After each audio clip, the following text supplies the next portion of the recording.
Bonjour tout le monde, désolé pour le petit retard. On est là, on est présent, merci Seigneur. Euh, je vais simplement prier, puis je vais vous expliquer le chemin qu'on va faire aujourd'hui dans la louange. Seigneur, merci pour ce matin, merci pour ta présence dans ce lieu ici à l'église, mais dans là où nous sommes, chacun d'entre nous, là où est ton église, Seigneur, les personnes qui constituent l'église. Manifeste ta présence dans chacun de nos salons, dans chacune de nos cuisines, peu importe là où on est, Seigneur, dans nos chambres. Manifeste ta présence et sois loué, sois exalté, sois élevé au-dessus de tout, Seigneur. Viens et transforme les vies là où chacun se trouve. Sois loué, sois exalté, mon roi.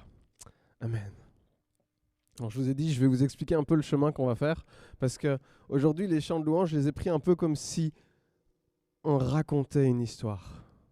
J'avais jamais fait ça, mais le premier chant nous dit « Nous venons dans ta présence pour chanter tes louanges ». Et après ça, les choses vont avancer et nous allons, j'allais dire, découvrir qui est Dieu. Nous allons réellement vivre l'histoire de celui qui s'approche de Dieu. Et je vous invite à peut-être à voir ça comme ça, à voir ces chants et à comprendre les réactions au travers de la suite de chants. Alors voilà, simplement on va commencer par ce chant qui dit « Nous venons dans ta présence pour chanter tes louanges ». J'aimerais vous inviter à simplement, oui, mettre les choses de côté ce matin pour pouvoir venir dans sa présence. Je sais qu'on est à la maison, je sais que c'est pas la même chose que quand on est ici à l'église. Je vous invite réellement à, si vous avez l'occasion, bien sûr, déposer ce que vous faites à côté pour vous concentrer sur notre Dieu, pour le mettre à la première place dans votre vie ce matin. Voilà, nous venons dans ta présence.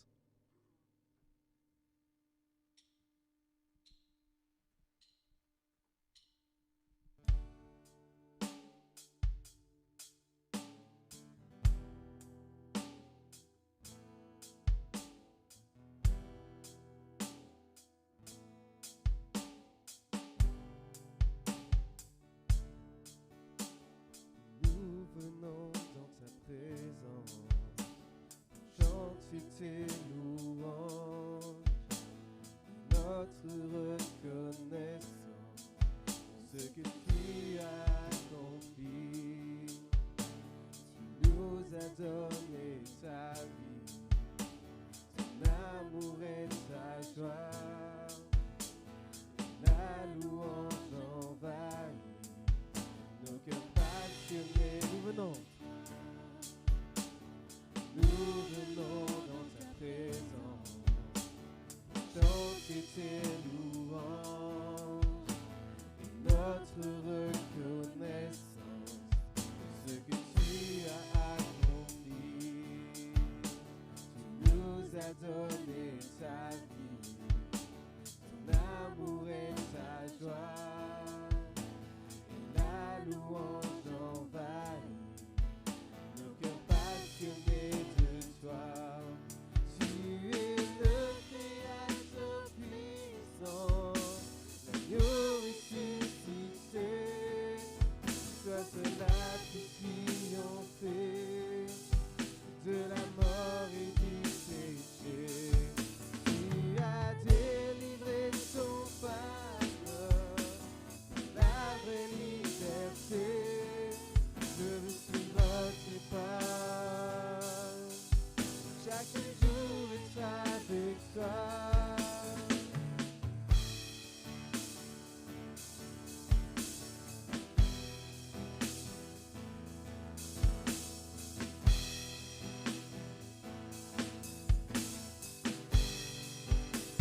Chaque jour est avec toi, je veux suivre tes pas. Chaque jour est avec toi, je veux suivre tes pas. Chaque jour est avec toi.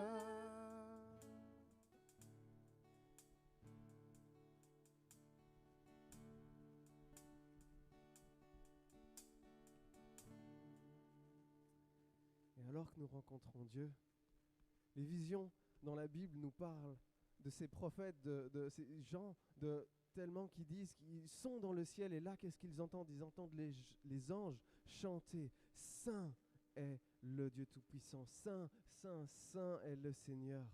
À lui la gloire pour les siècles des siècles. » Chantons ce chant « Saint est le Dieu Tout-Puissant. Saint est notre Dieu. Saint est le Seigneur. »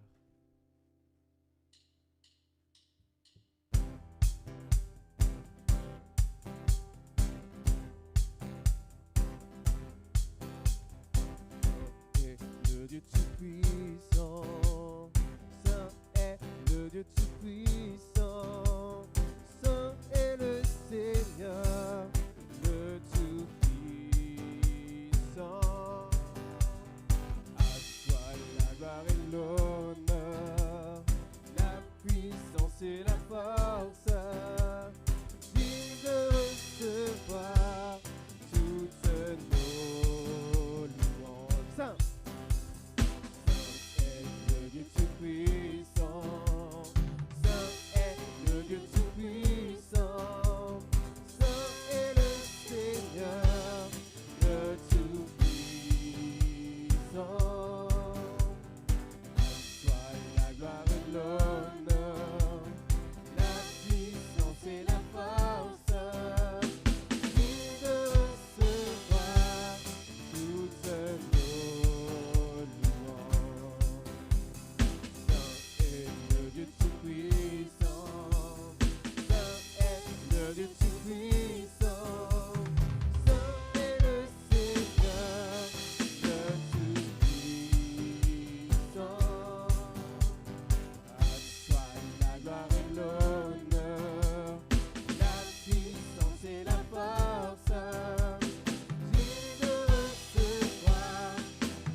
exaltez-le à jamais.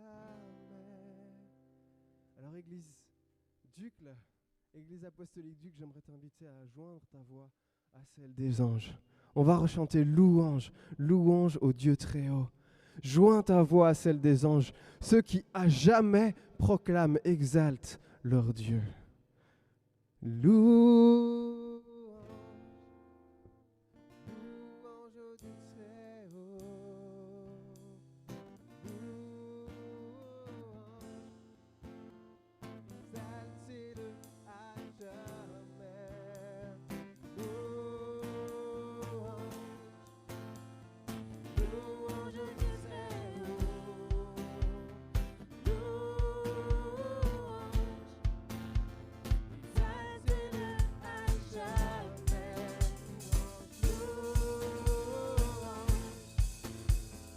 Louange au Dieu très haut.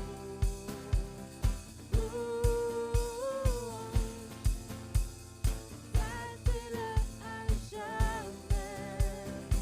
Exaltez-le à jamais. Exaltez-le à jamais. Exaltez-le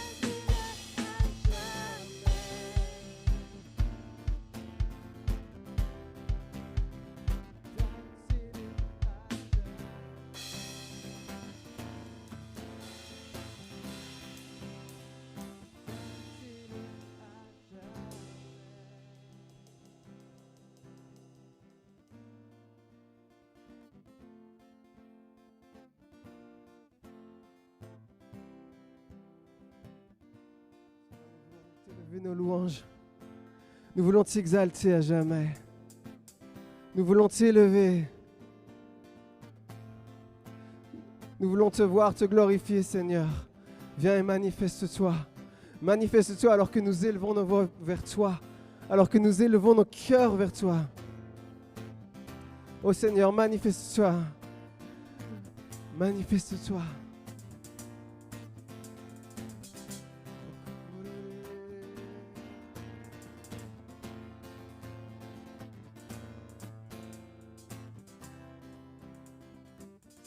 Exaltez-le à jamais. Exaltez-le à jamais.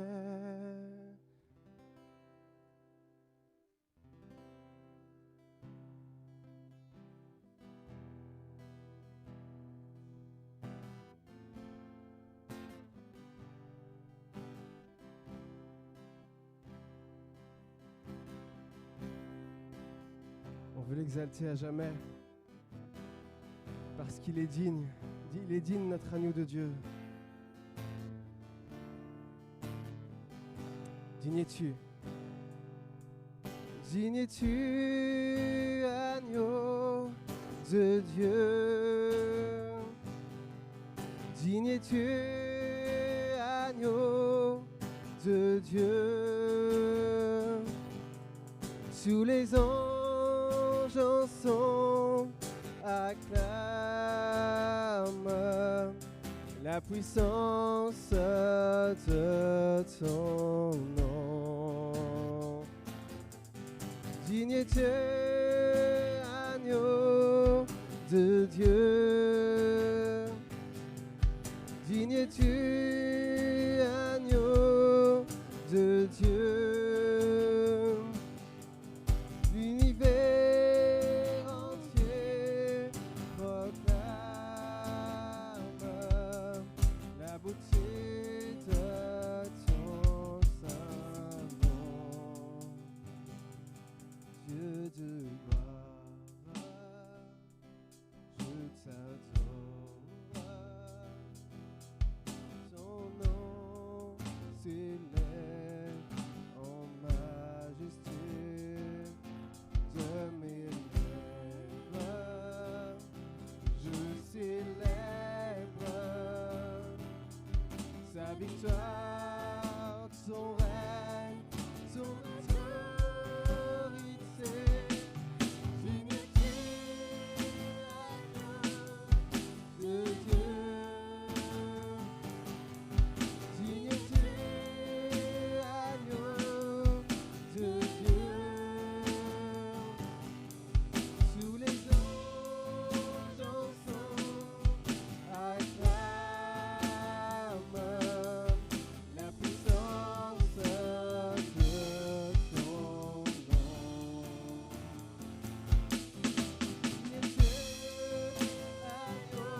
Dieu. Digne tu, agneau de Dieu. Sous les anges ensemble acclament la puissance de ton nom. Digne tu, agneau de Dieu.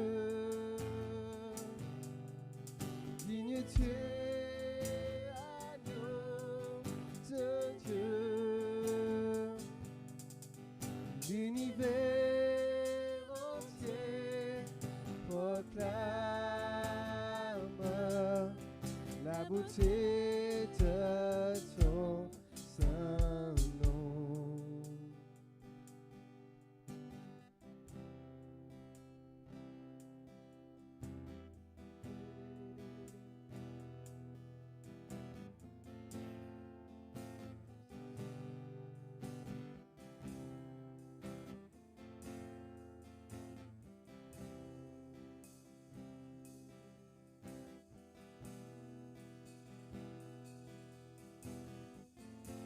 Je vais vous inviter à parler en langue.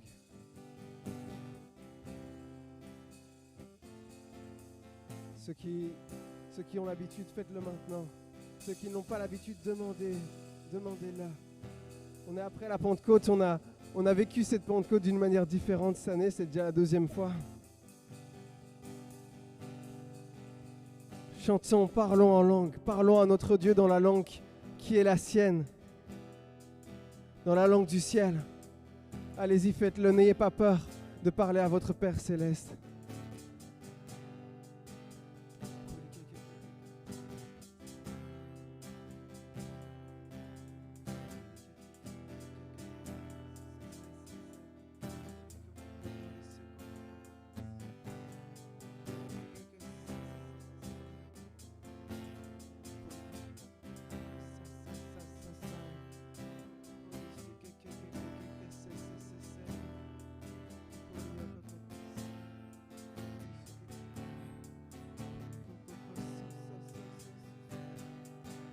Dieu de gloire, je t'adore. Son nom s'élève en majesté de mes lèvres. Je célèbre sa victoire, ton règne, son autorité.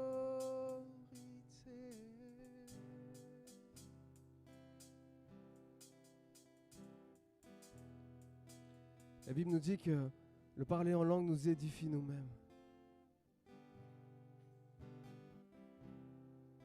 Bien sûr, Paul va dire ensuite, préférez la prophétie parce que ça édifie l'Église. Mais comment est-ce que nous nous édifions nous-mêmes? Est-ce qu'on passe du temps dans la prière? Est-ce qu'on passe du temps dans la prière en langue pour s'édifier nous-mêmes à la maison? Est-ce que pendant des moments comme ça, est-ce qu'on est là à attendre, à écouter la musique? Ou est-ce qu'on participe et on s'édifie soi-même aussi en langue? J'aimerais nous inviter, Église apostolique Duc, nous sommes une église pentecôtiste. Nous sommes une église qui reconnaît et qui veut manifester les dons de l'Esprit. Pratiquons aussi le parler en langue. Je ne demande pas qu'on le crie devant toute l'église forcément, mais pratiquons-le dans notre cœur pour nous édifier. Et alors que nous le faisons, nous nous édifions nous-mêmes. Alors que nous avançons vers Christ, lui-même nous révélera ce qu'il a envie de nous dire. Lui-même nous parlera. Lui-même nous décrira son cœur, nous fera découvrir son cœur. Je pense que c'est quelque chose qu'on doit redécouvrir en tant qu'Église, qu'on doit expérimenter une nouvelle fois. Quelque chose qu'on pouvait vivre il y a quelques années, qu'on le vit peut-être moins maintenant. J'aimerais qu'on puisse se rendre compte. On a parlé du Saint-Esprit, on a parlé de la Pentecôte, on a parlé de plein de choses ces derniers temps. Je pense que Dieu est en train d'insister sur quelque chose. Et je pense que Dieu veut nous rappeler à la vie de l'Esprit. Rappeler la vie de l'Esprit en nous, peu importe comment on peut le voir. Mais le cœur du chrétien dit, j'ai besoin de toi, Seigneur, et je veux t'expérimenter.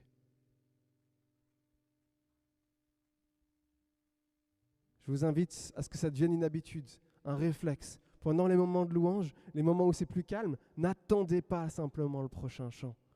Participez dans votre cœur, dans votre âme, dans votre esprit connecté avec votre Dieu. Et si ça passe par parler en langue, tant mieux. Si c'est d'une autre manière, si c'est simplement une prière avec des mots, c'est très bien aussi. Mais pratiquons notre connexion avec notre Dieu. Pour continuer mon histoire, lorsqu'on se rend compte de qui est Dieu, on a chanté « Digne es-tu à nous de Dieu ». Lorsqu'on se rend compte de qui il est, on se rend compte qu'on a besoin de lui, qu'il est merveilleux, qu'il est glorieux et que nous avons besoin de nous rapprocher de lui. Ce chant nous dit « J'ai besoin de toi, Seigneur, de ta pluie inonde mon cœur. Seigneur, inonde nos vies à chacun d'entre nous. » Chantons ce chant.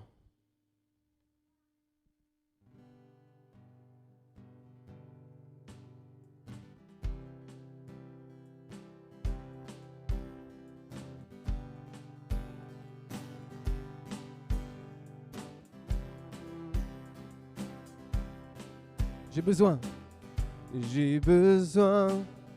de toi, Seigneur,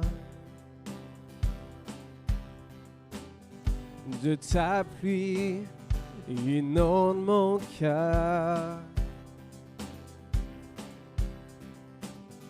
car j'ai soif de ton amour, d'une touche de sainteté.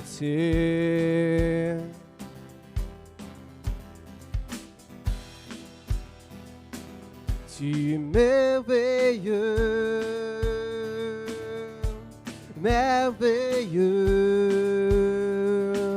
Tu es merveilleux, si merveilleux. Ô Dieu de gloire, si merveilleux.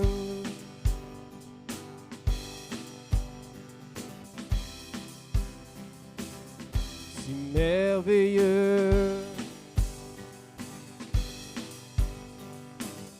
J'ai besoin de toi, Seigneur, reprenons-le. J'ai besoin de toi, Seigneur,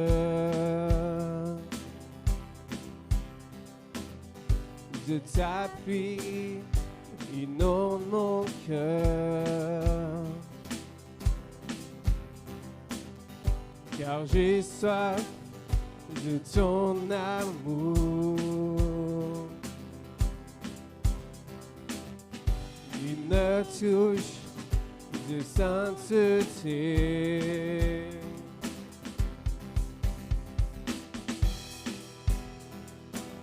Tu es merveilleux, merveilleux. Tu es merveilleux, si merveilleux.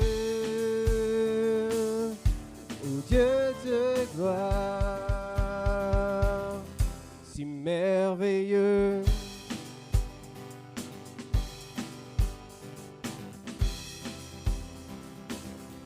Si merveilleux.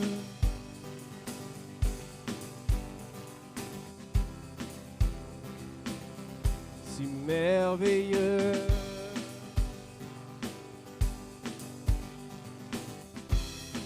Et je désire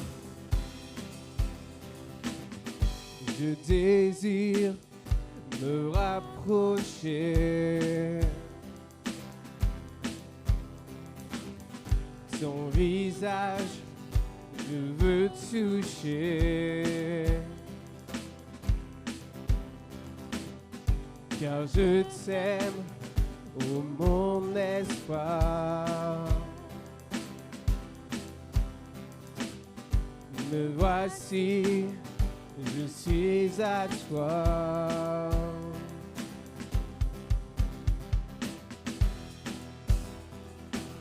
Tu es merveilleux,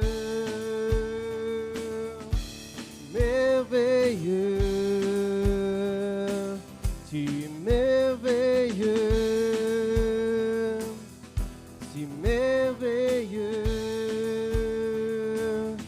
oh Dieu de gloire, si merveilleux.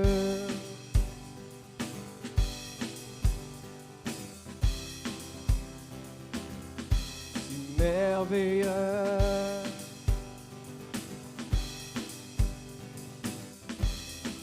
Reprenons, je désire. Je désire me rapprocher. Son visage, je veux toucher. Car je t'aime, oh mon espoir. Me voici, je suis à toi.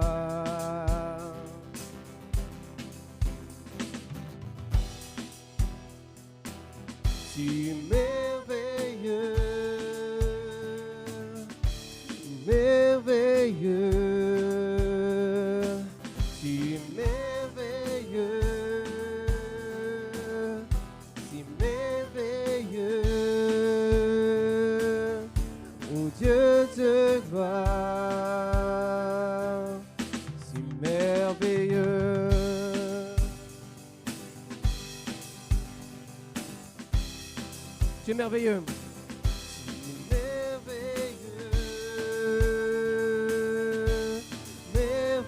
Merveilleux,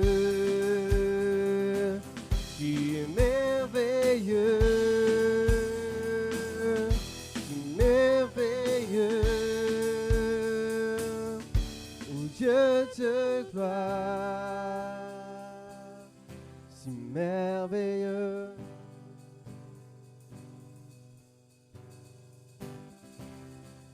Oh Dieu, tu es merveilleux.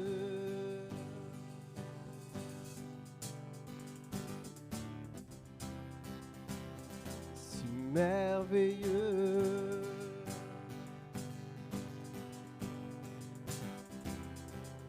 J'ai tant besoin de toi, si merveilleux. Je t'aime, Seigneur, merveilleux. Je t'aime, Seigneur, tu es merveilleux.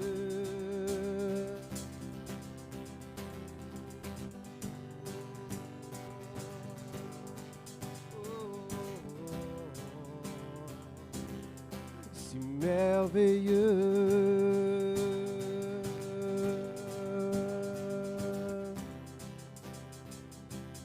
si merveilleux,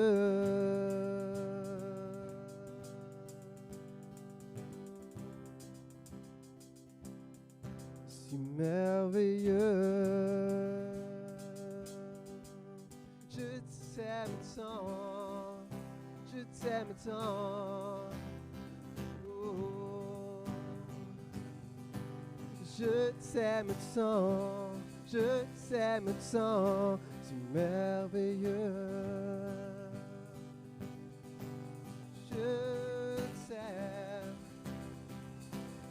si merveilleux.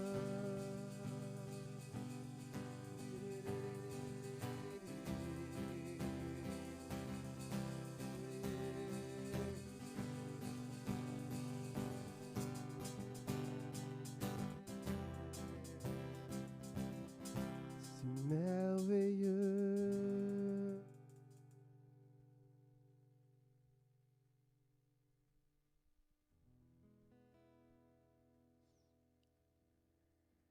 Le dernier chant, c'est un peu une prière. Lorsque On se rend compte de qui est Dieu lorsqu'on se rend compte qu'on a tellement besoin de lui. La dernière démarche, c'est de se dire, mais et le reste du monde alors? Si nous, chrétiens, nous avons tellement besoin de Dieu, qu'en est-il de ceux qui ne le connaissent pas du tout? Qu'en est-il de ce pays? Qu'en est-il, on peut aller plus loin, hein, de l'Europe, de n'importe quel continent, du monde entier?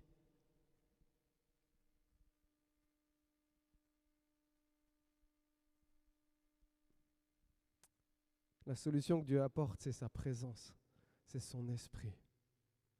Ce chant nous dit, guéris ce pays, répands sur lui ton Esprit Saint.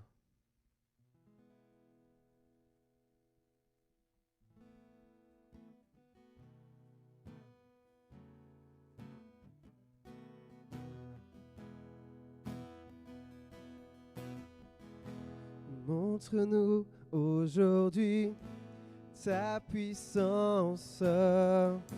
Ô Seigneur, c'est le cri de nos cœurs. Viens nous guérir, nous relever, que ton esprit nous réveille. Guéris ce pays,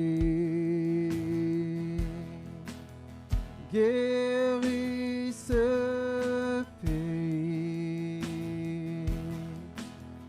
guéris ce pays, répands sur lui ton Esprit Saint.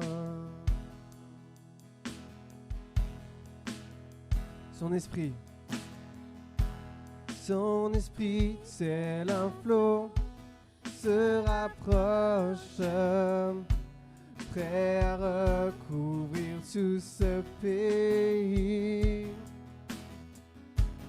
pour instaurer sa justice. Ô Seigneur, viens nous réveiller. Guéris ce pays, guéris ce pays, guéris ce pays, répands sur lui ton Esprit Saint. Montre-nous. Montre-nous aujourd'hui ta puissance. Ô Seigneur, c'est le cri de nos cœurs. Viens nous guérir, nous relever, que ton esprit nous réveille.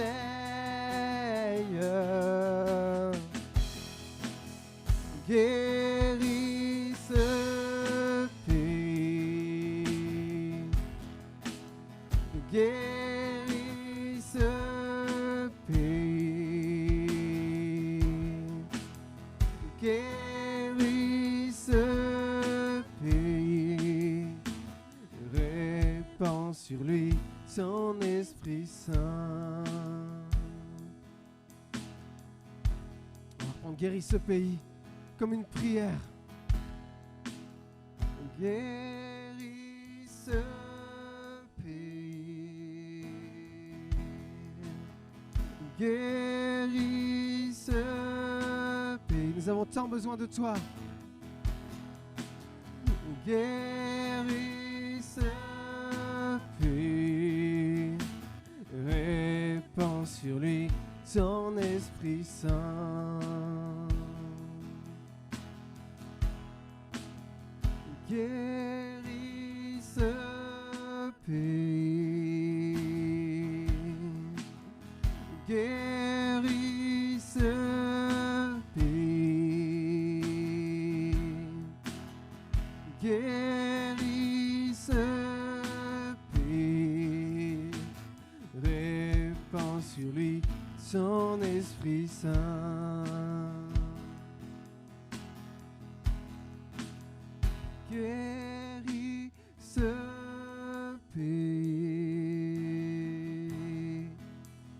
guéris ce pays, guéris ce pays, répand sur lui son Esprit Saint.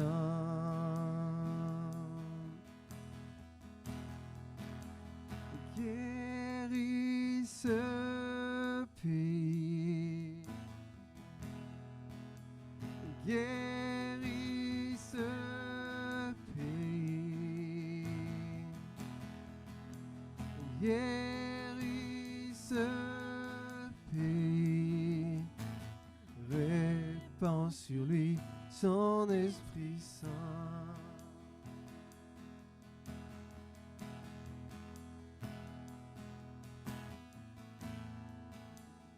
Seigneur, c'est notre prière. Viens guérir ce pays, viens guérir cette nation, Seigneur. Viens guérir l'Europe, Seigneur. Viens guérir ce monde. Viens guérir, Seigneur. Sans toi, nous ne sommes rien. Sans toi, nous ne sommes tellement rien, Seigneur. Oh, guéris, guéris, guéris. Guéris les églises, Seigneur. Celles qui ont été brisées, celles qui se sont autodétruites, celles qui se sont fait du mal elles-mêmes, Seigneur. Guéris les autorités, Seigneur. Guéris tous les ministres, guéris tous les parlements, Seigneur. Guéris toute personne en position d'autorité, la police, Seigneur, dans nos pays, Seigneur. Guéris-la. Guéris chaque policier, guéris chaque personne, Seigneur, qui a vécu trop de traumatisme que pour pouvoir encore faire confiance, que pour pouvoir encore croire qu'il y a quelque chose, Seigneur, au-dessus, Seigneur. Viens guérir, Seigneur. Nous savons que tu es celui, tu es la solution. Tu es celui, le seul qui peut venir réellement guérir, Seigneur. Seigneur, tu es le seul, tu es Dieu, tu es notre Dieu, Seigneur.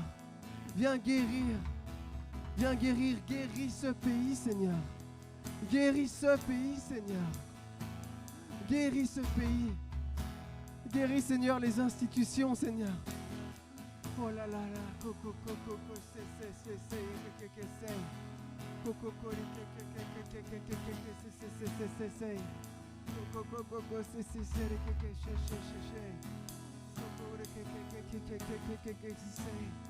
oh Seigneur, et viens guérir les églises, plus particulièrement. Seigneur, viens guérir les églises qui sont ta voix sur terre, Seigneur. Viens guérir les églises qui sont ton armée sur terre, Seigneur, même si on oublie, même si ne voyant pas forcément l'opposition, Seigneur, on oublie qu'on est ta voix, on oublie qu'on est censé être tes témoins, Seigneur. Viens guérir ton église pour pouvoir être tes témoins sur terre, pour pouvoir être des témoins, Père, les témoins que tu attends, pour pouvoir être les témoins que tu envoies, Seigneur. Viens guérir ton église, Seigneur, pour pouvoir être envoyé dans ce monde et par la suite guérir ce pays, Seigneur. Guéris. Guéris, agis, Seigneur, maintenant. Guéris ce pays. Guéris cette nation, Seigneur. Guéris la Belgique. Guéris le pays voisin, Seigneur, les pays limitrophes et les autres, Seigneur. Guéris l'Europe. Guéris l'Europe, Seigneur. Et guéris les autres continents, Seigneur. L'Afrique, l'Amérique, l'Asie, Seigneur. L'Océanie, guéris. Guéris, Seigneur, toutes les nations. Guéris ces nations qui sont là, qui ont tellement besoin de toi, autant que la nôtre. Chacune à sa façon, chacune selon ses besoins, Seigneur, mais guéris. Guéris ce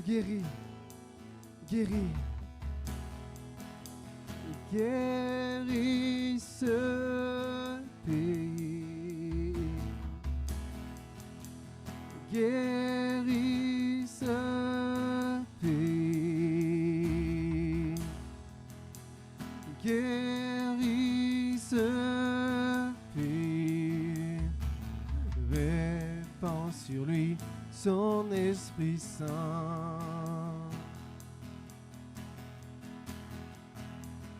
Guéris ce pays.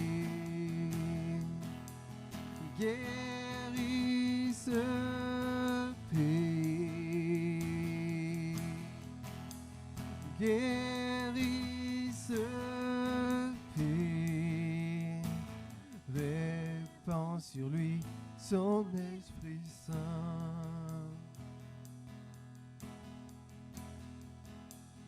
Guéris ce pays. Guéris ce pays. Guéris cette église. Guéris cette église. Guéris cette église. Guéris ton église. Guéris ton église. Guéris ton église. Guéris ton église. Guéris ton église. Répands sur elle son Esprit Saint. Guéris ce pays. Guéris ce pays. Guéris ce pays. Répands sur lui son Esprit Saint. Répands sur lui son Esprit Saint. Répands sur lui son Esprit Saint. Seigneur, merci. Merci parce que tu as ce désir de venir guérir ce monde, de venir guérir ce pays. Merci parce que tu as ce désir de venir guérir ton Église, de l'équiper pour pouvoir aller et être ce témoin. Seigneur, fais-le maintenant dans nos cœurs, nous, ton Église. Guéris-nous, guéris-nous, équipe-nous pour pouvoir aller être tes témoins. Et pouvoir petit à petit, pas après pas, avec ton action dans la vie de ce pays, Seigneur, pouvoir le guérir. Nous savons que tu en es capable, nous savons que tu le désires, de venir guérir les choses qui ne vont pas, de venir guérir les relations entre francophones, néerlandophones, Seigneur, de venir guérir les nations entre blancs, bleus, belges, si j'ose dire, les personnes d'origine belge et les immigrés, Seigneur, de venir guérir les relations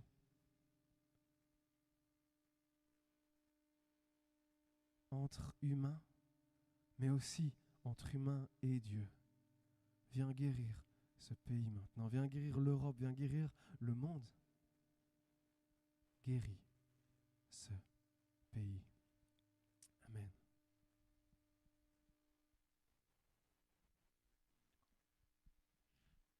Bonjour à tous et une fois encore, bienvenue dans la présence du Seigneur.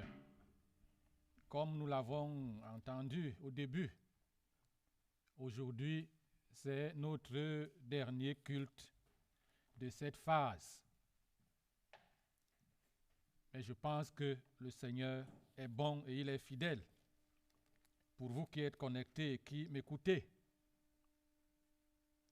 généralement, on dit la phase de l'écoute de la parole de Dieu. La parole de Dieu. Mais ce qu'on a fait avant, c'était quoi? La louange à la base de la parole de Dieu. Plusieurs passages bibliques ont été cités pendant que l'équipe de louange était en train de nous conduire à louer Dieu. On loue Dieu par la parole que Dieu nous a laissée. Et ce matin, Dieu nous a mis à cœur de parler effectivement de la parole de Dieu. Et tout à l'heure, pendant que la louange passait, le Seigneur m'a conduit à nouveau à commencer par lire dans Jean. Je n'avais pas prévu de lire dans l'évangile selon Jean, chapitre 1er. Au commencement était la parole, et la parole était avec Dieu, Et la parole était Dieu. Elle était au commencement avec Dieu. Toutes choses ont été faites par elle. Rien de ce qui a été fait n'a été fait sans elle. En elle était la vie, et la vie était la lumière des hommes. La lumière luit dans les ténèbres, et les ténèbres ne l'ont point reçue. Il y eut un homme envoyé de Dieu, son nom était Jean. Il vint pour servir de témoin, pour rendre témoignage à la lumière, afin que tous crussent par lui. Il n'était pas la lumière, mais il parut pour rendre témoignage à la lumière. Cette lumière était la véritable lumière qui, en venant dans le monde, éclaire tout homme. Au commencement était la parole.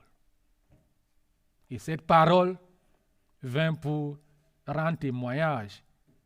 Et ce n'était pas la véritable lumière, mais lui, il est venu, Jean, pour rendre témoignage à la véritable lumière qui était la parole. Et quand cette parole vient, elle vient pour éclairer tout homme. Elle vient pour t'éclairer. Elle est venue pour m'éclairer, moi. Dans la Bible, il y a plusieurs passages qui parlent de la parole de Dieu. Certains passages parlent de la parole de Dieu comme étant une épée. D'autres passages parlent de la parole de Dieu comme étant un marteau. Si vous lisez la Bible, vous allez trouver plusieurs. D'autres passages parlent de la parole de Dieu comme étant la lumière, comme on vient de lire. Et d'autres passages parlent de la parole de Dieu comme étant un miroir. Mais ce matin, nous allons nous concentrer sur deux aspects. La parole de Dieu, une lampe, donc une lumière, et la parole de Dieu, un miroir. Nous allons lire un deuxième passage, Jacques 1, versets 22 à 25. Nous allons lire et on peut nous l'afficher si c'est possible. Nous lisons dans la version seconde, partie du verset 22. La Bible dit: mettez en pratique la parole et ne vous bornez pas à l'écouter en vous trompant vous-même par de faux raisonnements. Car si quelqu'un écoute la parole et ne la met pas en pratique, il est semblable à un homme qui regarde dans un miroir son visage naturel et qui, après s'être regardé, s'en va et oublie aussitôt ce qu'il était. Mais celui qui aura plongé les regards dans la loi parfaite, c'est-à-dire la parole, la loi de la liberté, et qui aura persévéré, n'étant pas un auditeur oublieux, mais se mettant à l'œuvre, celui-là sera heureux dans son activité. Celui qui sera heureux dans son activité, c'est lui qui aura plongé ses yeux dans la parole et qui après ne va pas oublier ce qu'il a lu ou ce qu'il a écouté. Comme ce matin, nous sommes dans la parole, toi qui écoutes.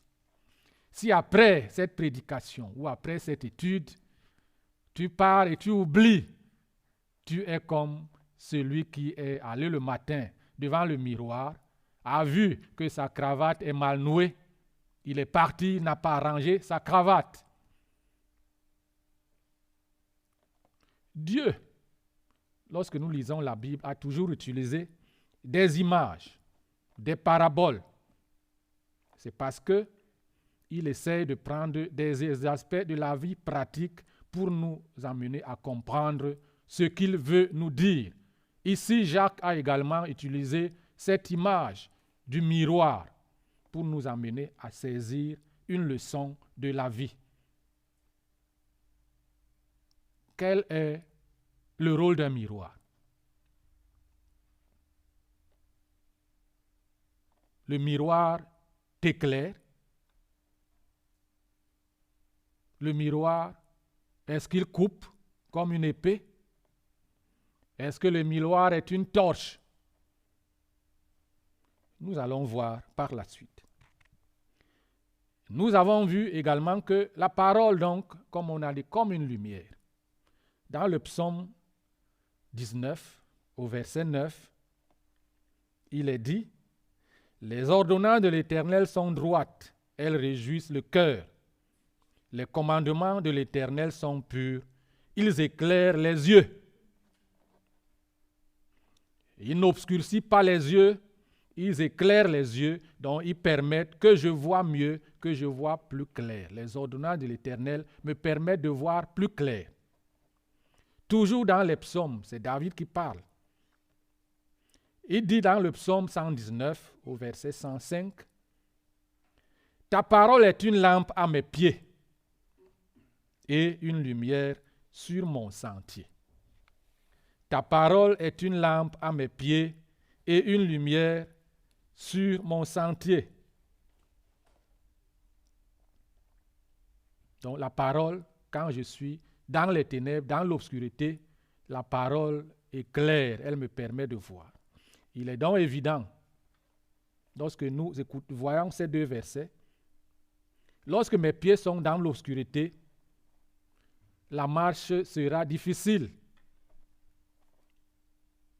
Comment est-ce que je vais marcher dans un chemin ténébreux si je n'ai pas une lampe, si je n'ai pas une lumière? Pour certains d'entre vous qui n'ont pas vécu dans les campagnes, moi j'ai grandi dans la campagne où on marchait la nuit dans les pistes, sans torche, sans lumière. Vous tâtonnez, tu marches à tâtons. La piste n'est pas là, il y a les herbes de tous côtés, il y a comment on appelle, des nids de poules, il y a même des serpents dans le noir, mais tu marches. Mais aujourd'hui, les choses ont évolué. Il y a des routes plus larges, moins d'herbes, et tu peux marcher, même quand il n'y a pas la lumière, mais même jusque-là, c'est difficile. Mais lorsque tu arrives là où c'est éclairé, il y a des lampadaires partout, en ville. Donc, lorsque je parle, certains ne le connaissent pas. Mais ceux qui ont visité nos campagnes comprennent ce que je dis. Donc, on a besoin de la lampe pour marcher, pour avancer. Donc, la lampe te permet de t'éclairer, mais la lampe également peut te permettre d'éclairer les autres. Donc, ceci est valable sur le plan physique pour être éclairé, mais c'est aussi valable sur le plan spirituel. Notre marche sur le chemin de Dieu a besoin de lumière et la véritable lumière. La véritable lumière. Et la Bible nous dit que Jésus était la véritable lumière. La véritable lumière qui, lorsqu'elle vient, elle éclaire tout homme. C'est ce que nous avons lu dans le verset de Jean 1 au verset 9, chapitre 1, verset 9. Cette lumière était la véritable lumière qui, en venant dans le monde, éclaire tout homme. Donc nous avons besoin de cette lumière qui est Jésus pour pouvoir mieux marcher dans cette vie. Mais Jésus a également dit dans le chapitre 8, Jean 8, verset 12. Je suis la lumière du monde. Celui qui me suit ne marchera pas dans les ténèbres, mais il aura la lumière de la vie. Donc, lorsque tu choisis de suivre Jésus, tu n'as plus besoin d'une lampe torche. Jésus est la lumière et celui qui le suit ne marchera plus dans les ténèbres, mais il marche dans la lumière. Donc, nous avons intérêt de choisir de suivre Jésus parce que nous aurons l'éclairage partout où nous allons. Nous n'allons pas tâtonner, nous verrons clair et nous allons marcher avec assurance. Il dit également dans le chapitre 12, Jean toujours, verset 46, « Je suis venu comme une lumière dans le monde, afin que quiconque croit en moi ne demeure pas dans les ténèbres. » Je suis venu comme la lumière dans le monde, afin que quiconque croit en moi ne demeure pas dans les ténèbres. Donc je vous ai parlé des ténèbres, l'obscurité dans nos campagnes. Mais celui qui vient à Jésus, avant de venir à Jésus, tu es dans les ténèbres, comme dans nos campagnes. Pour ceux qui vont dans les camps, au moins, ok, les enfants qui vont au camp, Il y a le jeu de nuit. J'ai été au camp quelquefois. Le jeu de nuit. Vous allez dans la brousse, il n'y a pas de lumière là-bas. Et on leur dit d'amener les torches. Donc, chaque enfant, pour aller au camp, doit avoir sa torche, une lampe. Sinon, il va souffrir quand ils vont aller la nuit dans la forêt. Mais Jésus dit, celui qui croit en lui, le problème de ténèbres est résolu. Il sera dans la lumière tout le reste de sa vie. Donc toi qui m'écoutes, si tu n'as pas encore choisi Jésus, c'est le moment maintenant de sortir des ténèbres qui ont envahi le monde pour que tu puisses marcher dans la lumière et tu marcheras avec assurance partout où tu vas. Si tu choisis de suivre Jésus. Ceux qui l'ont fait, l'ont expérimenté, savent qu'il y a certains domaines de la vie où ils ne tâtonnent plus. Ils savent que voici ce que Jésus a dit. Je fais ce que Jésus a dit. Je suis sûr de marcher dans la sécurité.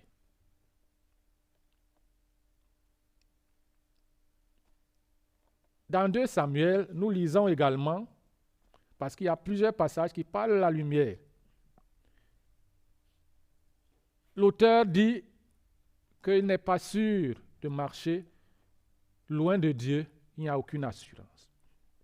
Et il dit, 2 Samuel 22, verset 29, « Oui, tu es ma lumière, ô Éternel. L'Éternel éclaire mes ténèbres. » Donc il sait que dans sa vie, il y a les ténèbres qu'il a appelées ces ténèbres à lui. Mais quand l'Éternel est là, il éclaire ces ténèbres. Donc nous devons comprendre donc que nous avons besoin pour marcher, pour avancer, pour travailler, pour être en sécurité, de marcher dans les voies de Dieu. Dans le psaume 27, au verset 1, qu'est-ce qui est dit? « L'Éternel est ma lumière et mon salut. De qui aurais-je crainte? » Donc lorsqu'il y a la lumière, on n'a pas peur parce qu'on voit. « L'Éternel est le soutien de ma vie. De qui aurais-je peur? » Il est la lumière, mais cette lumière me fortifie. Je marche dans l'assurance. Lorsque je suis dans les ténèbres, je ne sais pas quel est le danger qui est autour de moi.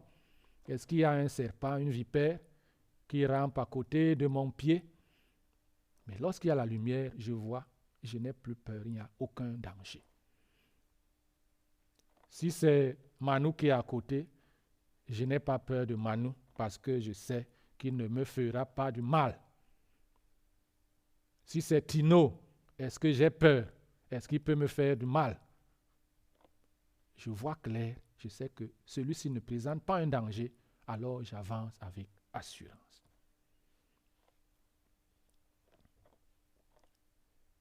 Est-ce qu'il est important de marcher dans la lumière ou alors de marcher dans les ténèbres pour tâtonner à tout moment, pour être effrayé, pour être dans l'angoisse à tout moment parce qu'on ne sait pas ce qui doit arriver?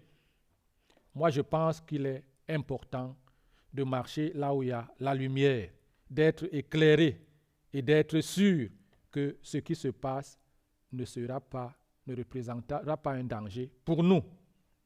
Si nous marchons dans la lumière, comme Jésus lui-même est dans la lumière, 1 Jean, verset 7. 1 Jean 1, verset 7.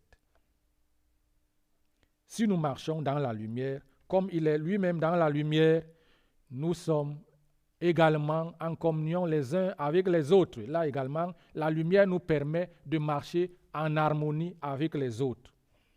Et lorsque nous marchons dans la lumière, nous sommes en communion avec Jésus également. Son sang nous purifie et nous débarrasse de tout péché.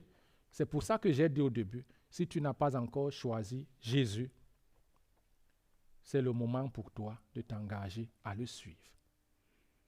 Mais pour le suivre, tu dois t'engager également à étudier sa parole pour connaître ce qu'il dit. Le tout n'est pas de dire « Jésus, je m'engage à te suivre » lorsque tu ne sais pas qu'est-ce que Jésus te dira. C'est sa parole qui te permet de savoir que tu es en train de le suivre ou alors tu es en train de t'éloigner de ses voies. Et c'est pour ça que nous devons comprendre que chacun de nous a une décision à prendre dans sa vie.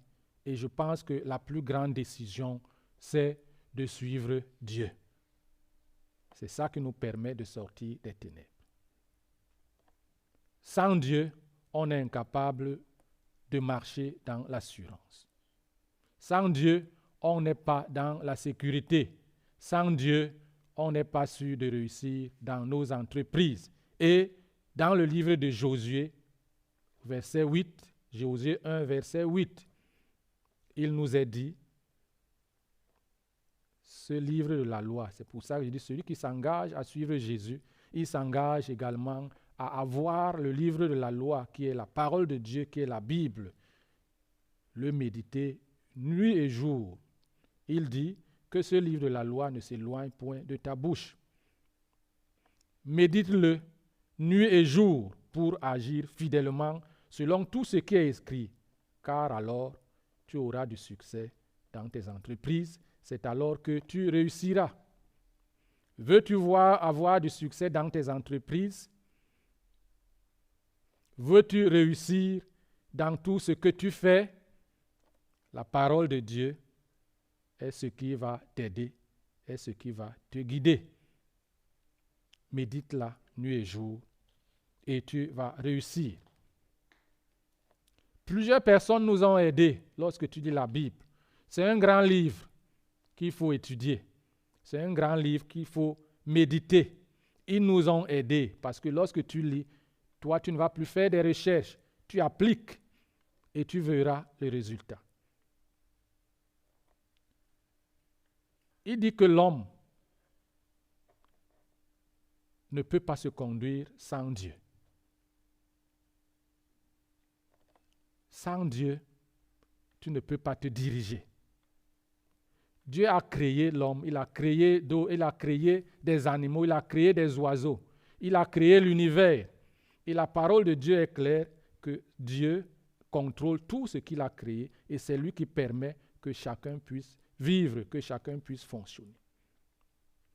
Jérémie le dit au chapitre 10, verset 23. Je le sais, ô Éternel, il s'exclame. La voie de l'homme n'est pas en son pouvoir. Ce n'est pas à l'homme, quand il marche, de diriger ses pas. Une manière de dire, je me confie à toi, parce que je ne peux pas diriger mes pas, mais toi, tu peux me conduire, parce que je n'ai aucun pouvoir pour pouvoir me conduire. Ce qui rejoint le fait que Jésus a dit, celui qui vient à lui ne marchera plus dans les ténèbres, il marchera en sécurité. Donc, j'ai juste besoin de me confier à Dieu et de marcher dans ses voies. La parole de Dieu est donc comme un code de conduite. C'est un code de conduite. Ce n'est pas un livre que nous devons juste étudier pour mémoriser et balancer les versets bibliques quand il y a une situation. C'est un livre qui nous permet, lorsqu'il y a une situation, qu'on sache appliquer. Face à telle situation, voici ce que la parole de Dieu me dit, voici ce que je dois faire. C'est ça qu'on appelle connaître la parole de Dieu. Ce n'est pas la mémoriser dans la tête et réciter, mais c'est savoir à quel moment appliquer tel passage, à quel moment appliquer telle prescription. Mais il faut que toi, tu connaisses déjà quelles sont les prescriptions. Pour ceux qui apprennent à conduire, on te dit, au rond-point, voici ce que tu dois faire. Il faut déjà savoir c'est quoi le rond-point. Mais il y a le rond-point. Mais il faut que tu vois le rond-point. Voici le rond-point. Lorsque tu arrives au rond-point, on te dit, tu dois marquer l'arrêt. Parce qu'il faut voir s'il n'y a pas quelqu'un qui est entré dans le rond-point avant toi.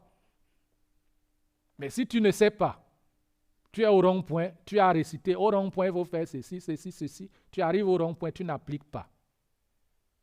Tu n'auras pas le permis ou alors tu vas créer des accidents. C'est ce que nous faisons avec la parole de Dieu. une situation où il faut appliquer ce qu'il faut, toi tu appliques autre chose. Alors tu ne vas pas réussir dans ta marche avec Dieu. Donc nous avons besoin de sa parole et la mettre en pratique dans les situations qui se présentent à nous dans nos vies. Là, nous avons parlé de la parole de Dieu en tant que lumière. 1. Elle m'éclaire. 2. Elle me permet d'éclairer également les autres autour de moi. Lorsque j'ai une torche, si j'éclaire mes pieds, celui qui vient après moi va également être éclairé. Il peut profiter de ma lumière pour avancer. Donc la lumière et la lampe permettent d'éclairer hors de moi, à l'extérieur de moi-même. Maintenant, nous avons parlé de la parole de Dieu en tant que miroir. Nous avons lu Jacques. Qu'est-ce que le miroir fait? Est-ce que le miroir, comme les enfants iront au camp, si Florian est en train de m'écouter, est-ce que tu as prescrit aux enfants d'amener le miroir?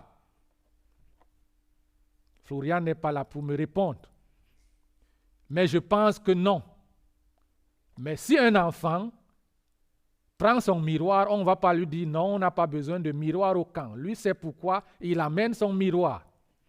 Le rôle du miroir, c'est me permettre de me voir moi-même.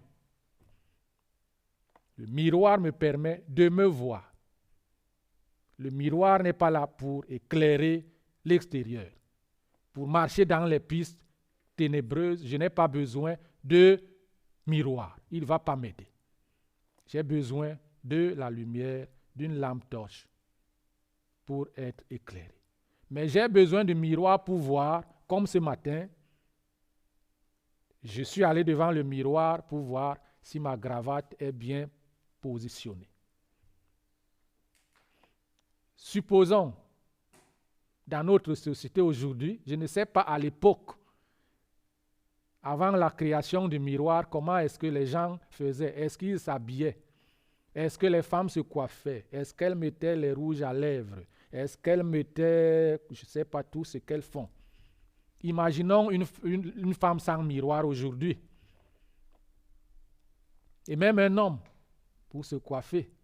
Nous qui avons des zones nues, il faut être sûr que le coiffeur a équilibré. Mais il faut aller devant le miroir. Et si je vais devant le miroir, je vois que mon coiffeur a mal coiffé à un côté, a beaucoup plus de cheveux l'autre. Et je pars, je reste tranquille. C'est ce que la Bible dit. Aller devant le miroir et partir, oublier comment tu étais. On va devant le miroir pour pouvoir s'améliorer. Et la parole de Dieu est un miroir où tu dois aller tous les jours. Médite-le nuit et jour. Pourquoi? C'est aller toi-même te confronter donc maintenant à la parole de Dieu. Je m'examine moi-même. La parole de Dieu me dit tel aspect il faut corriger, tel autre il faut améliorer, tel autre il faut te calmer. Ici, tu dois rester tranquille, tu dois te taire. Tu t'améliores. Mais si tu vas face à la parole de Dieu, rien ne change. C'est ce que la Bible dit. Si quelqu'un écoute la parole et ne la met pas en pratique, il est semblable à un homme qui regarde dans un miroir son visage naturel et qui, après s'être regardé, s'en va et oublie aussitôt quel il était. Je vais te poser une question, toi qui m'écoutes. Depuis combien de temps lis-tu la parole de Dieu? Depuis combien de temps t'es-tu assis pour toi-même t'examiner, te confronter à la parole? Qu'est-ce que tu as corrigé? Qu'est-ce que tu vas corriger dans ta vie aujourd'hui? Qu'est-ce que tu as corrigé dans ta vie après le message la semaine dernière? Qu'est-ce que tu as corrigé dans ta vie après le message mardi? Qu'est-ce que tu as corrigé dans ta vie après le message de vendredi? Qu'est-ce que tu as corrigé dans ta vie après ta méditation hier matin? C'est un travail que nous devons faire au quotidien. La parole de Dieu est le miroir de mon âme. Ce n'est pas un miroir physique pour voir s'il y a les boutons sur mon front. C'est un miroir pour examiner l'état de mon âme. Qu'est-ce que la parole de Dieu me montre?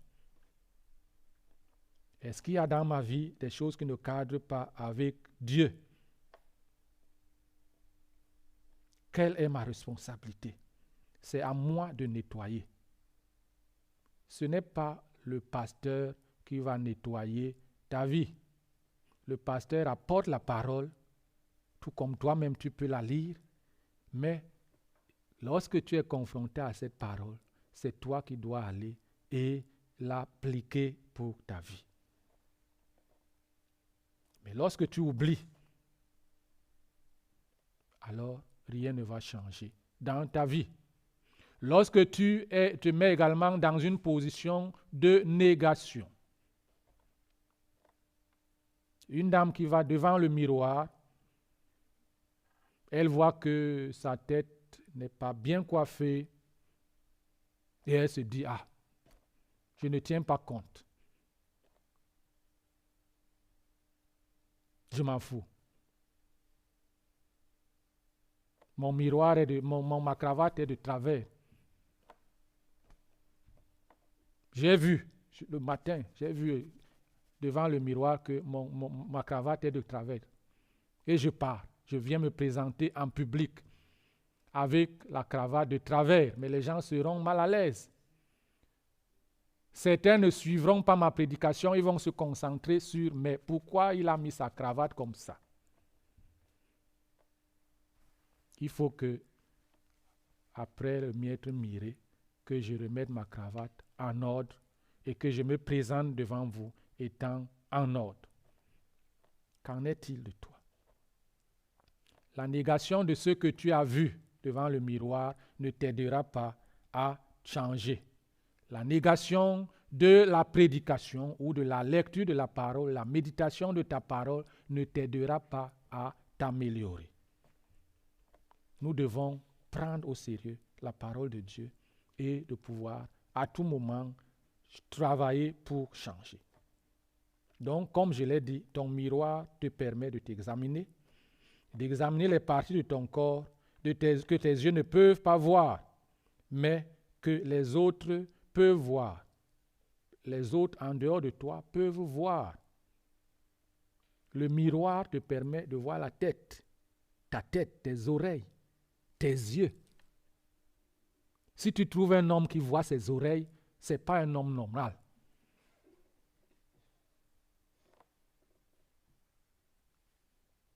Un homme qui voit ses propres yeux, sans miroir, il n'est pas un être humain. Mais Dieu a donné la sagesse aux hommes. Le miroir est donc là pour te permettre de voir ton crâne nu, comme moi. Sans miroir, je n'aurais jamais su que j'ai un crâne nu. Ouais, sauf en touchant. Mais pour voir la forme de ma calvitie, il faut que j'aille devant le miroir. Quelles sont les calvities de ta vie spirituelle? Va devant la parole de Dieu. Tu vas voir les handicaps de ta vie. Tu vas voir ce qui ne va pas. Les autres peuvent voir tes yeux et tes oreilles et te dire, tes oreilles sont ainsi et cela. Mais pour être sûr que ce que seuls ils te disent, il faut que tu prennes le miroir. Quelqu'un peut te dire que tu es bien coiffé. Et tu sors, les gens te disent, mais tu es mal coiffé. Qui vas-tu croire? Un te dit, tu es mal coiffé. L'autre te dit, tu es bien coiffé. Mais tu vas devant le miroir. Le miroir va t'aider à trancher. Qui te dit la vérité? C'est la même chose pour ce qui est de notre vie au quotidien. Si tu te fies seulement à ce que les gens te disent, tu risques de t'égarer. C'est pour ça que nous avons toujours demandé aux gens, vérifiez, allez dans la Bible, pour vérifier ce que nous vous disons. La Bible te permet de voir si ce qu'on te dit est vrai ou ce qu'on te dit est faux. Personne ne devrait ranger sa Bible pour dire « je vais juste écouter ce que Draman va me dire, ce que Jean-Daniel va me dire, ce que Manu va m'enseigner chez les jeunes. » Il faut que j'aille dans la Bible pour vérifier ou encore pour compléter. La parole de Dieu, chacun de nous doit aller devant ce miroir. Donc, comme je l'ai dit, une femme qui va se mirer, elle va vérifier les tracés de ses sourcils, les rouges à lèvres, si ça déborde, ainsi de suite. Le miroir va permettre de rectifier. Le miroir va permettre d'améliorer. Le miroir va permettre d'être ce que toi-même tu veux être. La parole de Dieu est ce miroir qui va me permettre de voir si ce qu'on m'a dit est vrai ou si ce qu'on m'a dit est faux. Elle est très importante.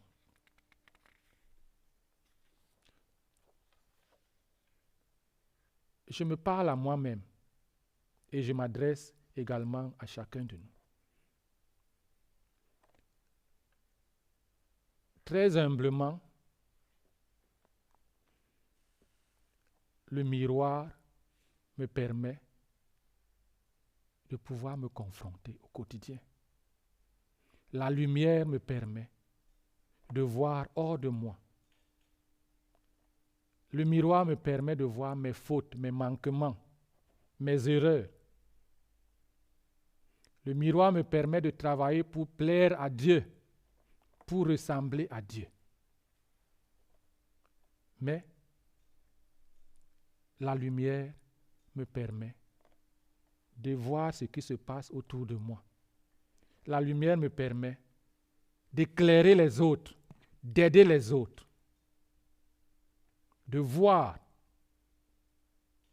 que c'est Tabitha qui est en face de moi. La lumière me permet de voir que Tabitha est bien habillée ou non. La lumière me permet de voir qu'il y a un danger. Mais en tant que chrétiens, nous nous sommes plus préoccupés de la parole de Dieu comme lumière. Nous occuper de ce qui est à l'extérieur, moins comme miroir. Mais Dieu nous demande d'avoir les deux. Mais beaucoup plus même, priorité, parole de Dieu comme miroir. Pour ceux qui étaient là vendredi, nous avons parlé de cela. J'ai pris un peu une partie de cette prédication pour partager. Pourquoi dois-je me préoccuper beaucoup plus ou avant tout de la parole de Dieu comme miroir? Il y a un passage de la parole qui nous dit « Pourquoi vois-tu » Je préfère qu'on lise dans... Ouais, l'autre jour, je n'avais pas trouvé. Matthieu 7, à partir du verset 3. J'avais préféré la version français courant. Pourquoi regardes-tu le brin de paille qui est dans l'œil de ton frère, alors que tu ne remarques pas la poutre qui est dans ton œil? Comment peux-tu dire à ton frère, laisse-moi enlever cette paille de ton œil, alors que tu as une poutre dans le tien? Hypocrite, enlève d'abord la poutre de ton œil, et alors tu verras assez clair pour enlever la paille de l'œil de ton frère. Tu verras assez clair. Tu auras plus de possibilités de voir. Pourquoi? Parce que la poutre dans ton œil rend ton œil ténébreux. Tu ne vois pas clair quand il y a de la saleté dans ton œil. Est-ce que tu vas voir la poutre dans ton œil si tu n'as pas le miroir?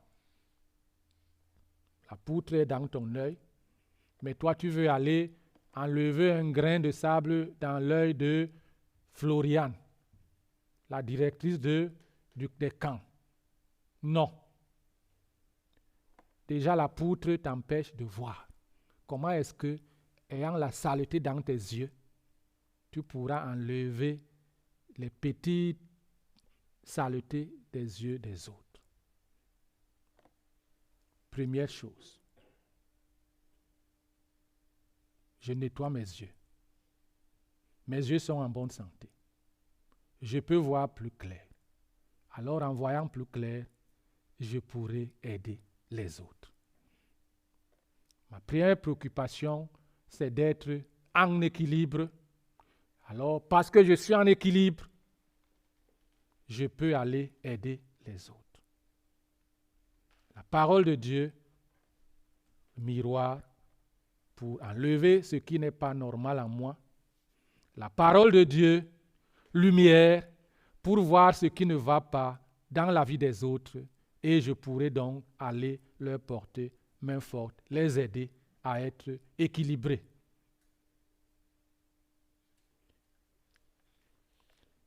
Qu'est-ce que je dirais pour conclure? J'ai dit nous devons être équilibrés. Plusieurs d'entre nous se sont préoccupés ou sont restés juste sur ce que les autres leur disent. Mais il faut que moi-même, je puisse m'examiner. La Bible dit, examinez-vous vous-même pour voir si vous êtes encore dans la vérité. Examine-toi toi-même.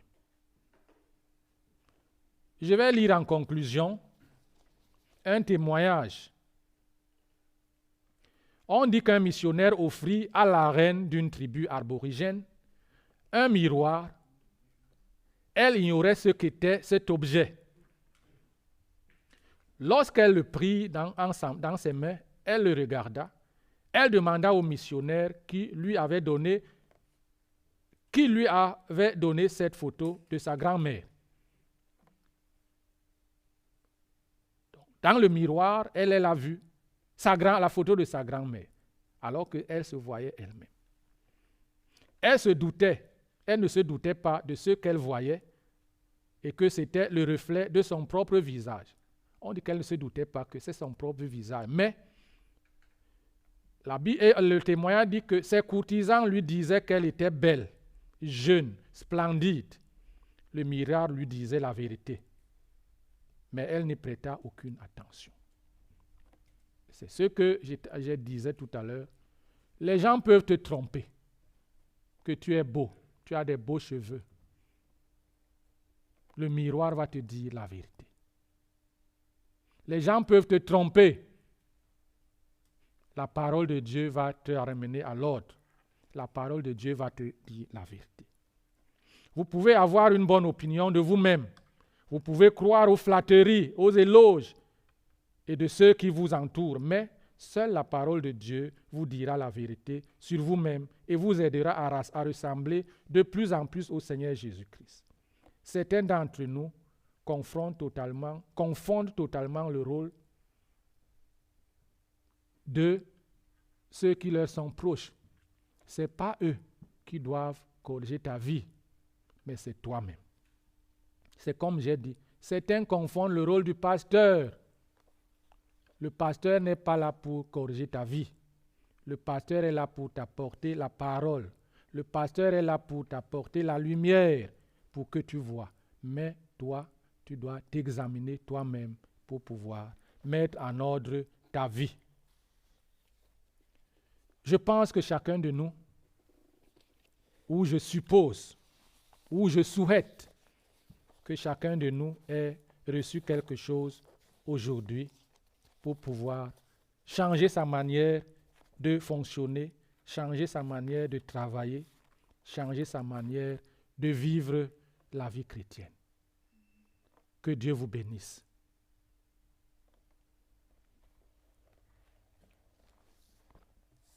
Je vais laisser Jean-Daniel conclure dans la prière. Merci. Amen, amen. Merci Marc, merci pour ce message. Alors, Où en es-tu par rapport à ces deux notions de la parole? Comment est-ce qu'elle peut éclairer ton sentier pour t'amener là où Dieu veut t'amener? Et comment est-ce qu'elle peut être ce miroir pour te montrer la vérité sur qui tu es? Comment réagis-tu? Comment comprends-tu? Comment travailles-tu avec ces deux notions de la parole? On va simplement prier par rapport à ça. Seigneur, merci. Merci pour cette parole que tu nous as amenée sur la parole. Aide-nous à découvrir si on a un manquement d'un côté ou de l'autre, Seigneur. Aide-nous à découvrir ta parole comme cette lumière et comme ce miroir dans nos vies. Pour que nous puissions te ressembler et pour que nous puissions marcher dans tes voies, là où tu nous éclaires sur notre sentier, Seigneur. Merci, Amen, Alléluia. Sois loué, sois exalté notre Dieu et amène-nous à te connaître plus, à te ressembler plus et à marcher là où toi tu veux nous amener. Amen. Ce matin, vous l'avez peut-être remarqué, Draman n'est pas là. Pour raison familiale, Samuel commence sa nouvelle école aujourd'hui. Ils sont en chemin. Voilà, donc c'est en France, ils ont été jusque-là. Ils ont été conduire Samuel pour sa nouvelle école, simplement. Autrement, on se retrouve, comme on l'a déjà dit, en présentiel dimanche prochain. N'oubliez pas de vous inscrire auprès de Draman, Marc ou de moi. Un SMS ou un appel peut suffire. Sinon, simplement que Dieu bénisse chacun d'entre nous. On a hâte de vous revoir dimanche prochain. Venez préparer pour louer notre Dieu, pour l'élever tous ensemble une nouvelle fois. Ça fait longtemps, ça fera plaisir. Et sinon, je vais simplement laisser la place pour les codymes. Comme d'habitude, il y a la petite vidéo. Et que Dieu puisse nous bénir. Seigneur, merci pour ce culte. Merci pour ce que tu nous as donné, ce que tu nous as amené. Merci pour ta parole. Bénis chacun d'entre nous et touche-nous encore au travers de ce qui sera apporté pour les enfants. Sois loué, sois exalté notre Dieu, notre Roi. Amen.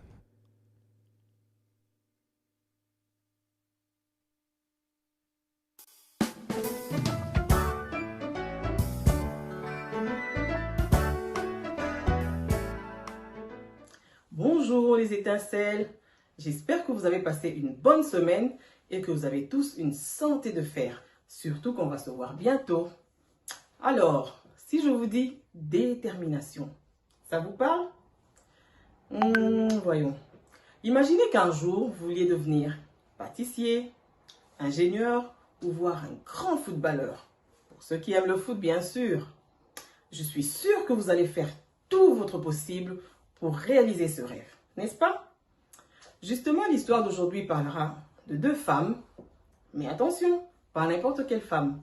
Deux femmes qui ont joué un rôle important dans la vie des chrétiens, mais en particulier une d'entre elles qui a marqué l'histoire, non seulement par sa détermination, comme on vient de le voir tout à l'heure, mais aussi par son amour pour les autres, son dévouement et sa fidélité. Sans plus tarder, allons le découvrir. À l'époque où Israël était gouverné par des juges, un homme du nom d'Elimelech vivait à Bethléem avec sa femme Naomi et ses deux fils. Mais un jour, une famine survint dans le pays.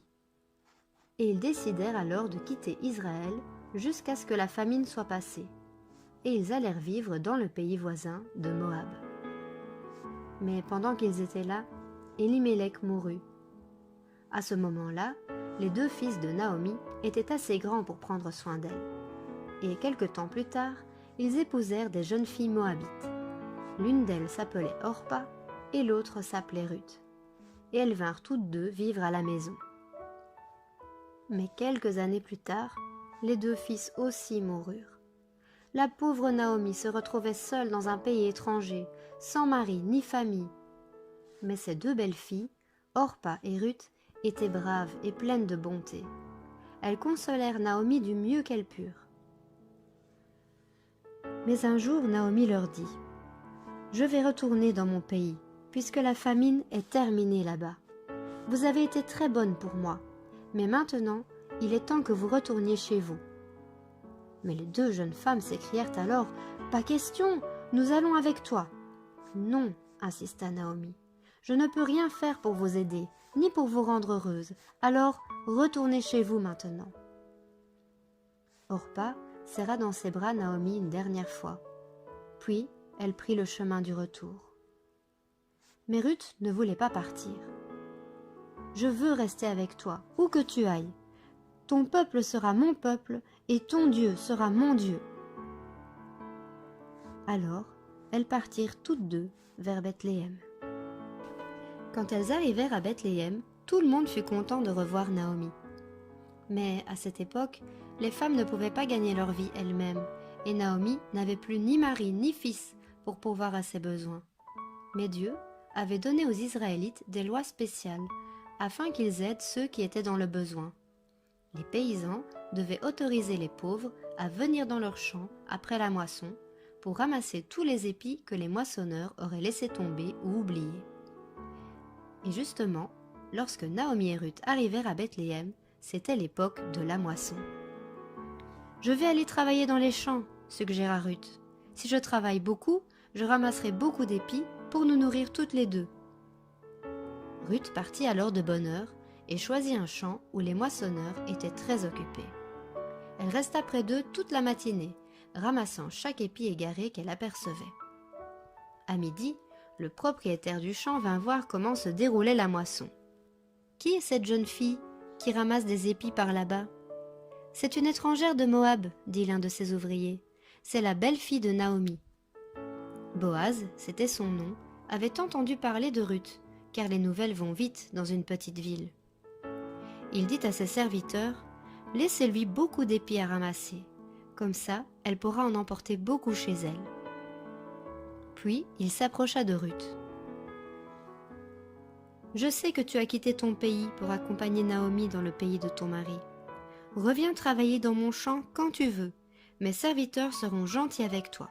Tu peux même prendre ton repas avec eux. » Le soir, quand Ruth rentra à la maison, Naomi fut étonnée du nombre d'épis qu'elle avait ramassés. « Mais comment as-tu pu en trouver autant ?» demanda-t-elle. « Je suis allée dans un champ appartenant à un certain Boaz, » lui dit Ruth. « Il a été très bon pour moi. »« Que Dieu est bon !» s'écria Naomi. « C'est lui qui t'a dirigé là.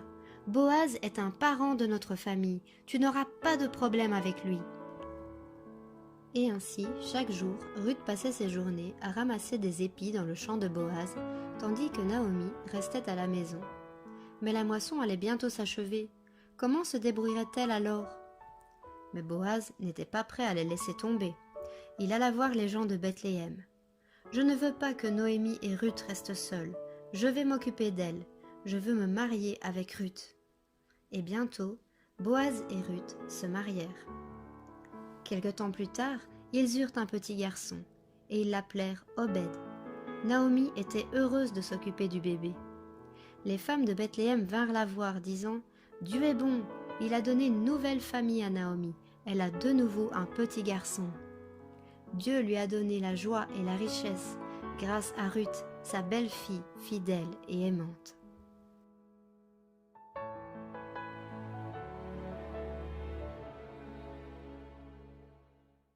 À travers cette histoire, on a pu voir comment Naomi, d'un côté, a bénéficié de la grâce de Dieu, malgré le fait qu'elle était totalement désespérée et qu'elle avait tout perdu, son mari, ses enfants, ainsi que ses biens.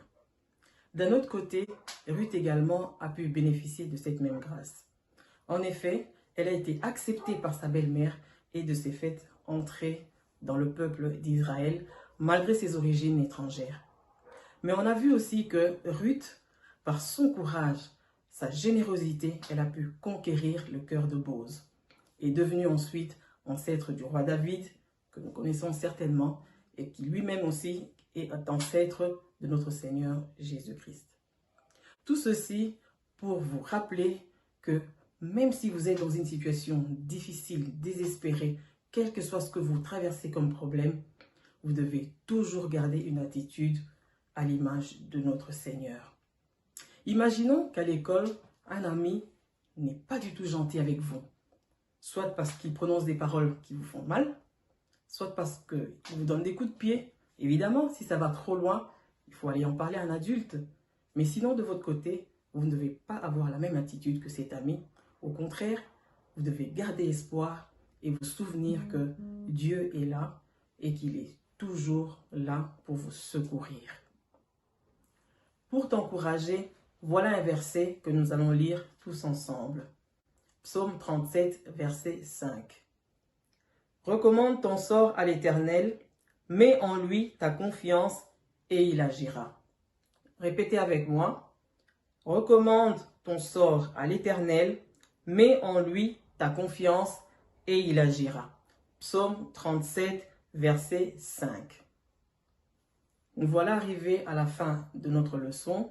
J'espère que vous avez aimé l'histoire et que vous avez retenu l'essentiel. Gardez à l'esprit que votre attitude touche le cœur de Dieu. Merci de nous avoir suivis ce matin. Bon dimanche à tous et à très bientôt. Au revoir. On te